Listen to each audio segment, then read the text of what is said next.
Assalamualaikum warahmatullahi wabarakatuh. Nama saya Muhammad Farisan dari kelas 10B, nomor absen 22. Hari ini saya menjelaskan tentang fenomena geografi yang terjadi di belakang sekolah SMA Negeri 8 Jakarta. Saksikan kelanjutannya. Di belakang sekolah SMA 8, kita juga dapat melihat adanya sebuah kali yang airnya cukup keruh dan berwarna coklat. Lalu di kali tersebut kita juga dapat melihat banyaknya sampah yang terdapat di dalam kali tersebut.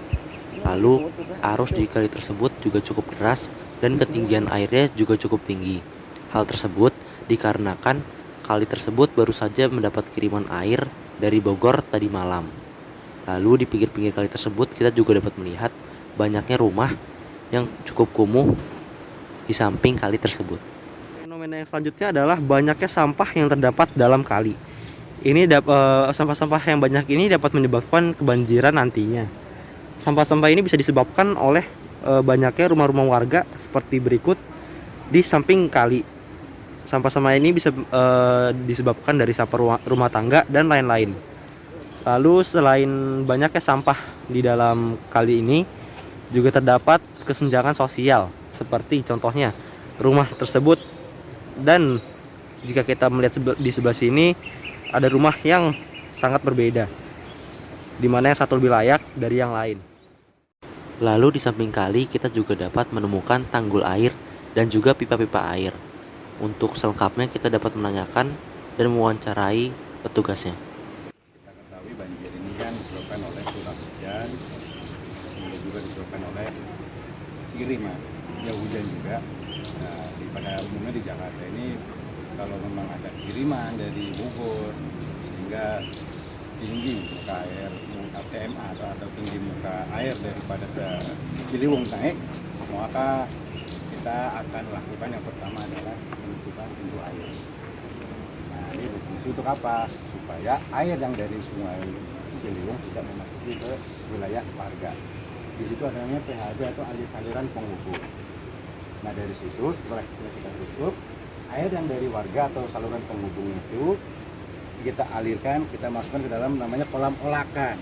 Ini ada di bawah, itu kedalamannya 3 meter lebih, panjang dan lebarnya masing-masing pompa beda-beda.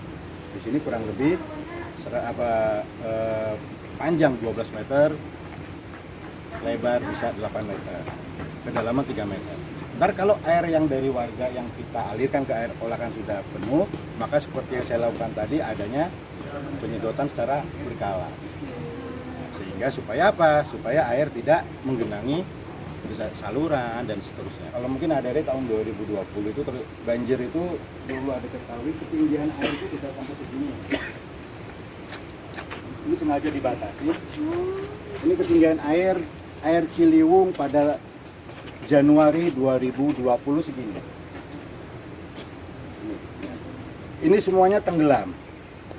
Semuanya tenggelam. Kenapa? Itu intensitas air begitu banyak, sekolah Anda pun berhenti. Kegiatan KBM ya, kegiatan belajar mengajar sampai berhenti. Dan ini kalau tidak adanya pompa, dibantu dengan pompa yang ada, maka akan kesulitan. Dan banjir itu akan lama. Ketika air itu sudah surut pun dari Ciliwung, tetapi kalau tidak ada dibantu dengan pompa, maka yang akan terjadi malah lamanya genangan di warga dan kesengsaraan warga akan semakin panjang. Kita tahu kerugian material bahkan sampai nyawa nggak terhitung lagi. Dan fenomena alam perlu adik-adik ketahui sekarang nggak kayak zaman dulu lagi.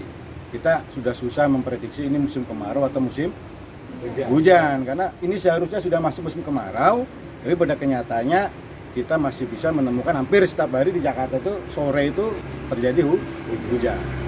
Nah, inilah sangat vital di sini. Pompa ini sangat vital. Di Bukit Duri 8 ada 3 pompa, masing-masing 100 berfungsi 150 liter per detik kapasitasnya. Dan terus bagaimana Pak kalau mati lampu dan sebagainya? Nah, kita menggunakan alternatif yang kedua, kita punya genset. Kita punya genset kita cukup besar. Nah, dari genset kita bantu melalui genset untuk tenaga daripada pengoperasian pompa. Kita bantu itu. Kalau semuanya kok gensetnya juga rusak atau tenggelam, apa yang kita lakukan? Kita punya Tohatsu namanya. Ada pompa Tohatsu, pompa kayak pemadam itu kita bantukan. Kita punya lagi pompa namanya pompa apung. Kita punya lagi pompa alkon, itu paling istilahnya sangat darurat kalau memang dibutuhkan ketika terjadi banjir besar.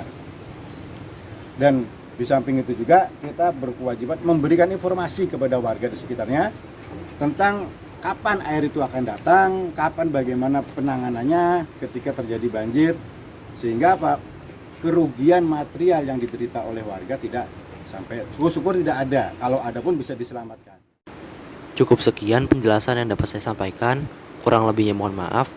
Terima kasih. Wassalamualaikum warahmatullahi wabarakatuh.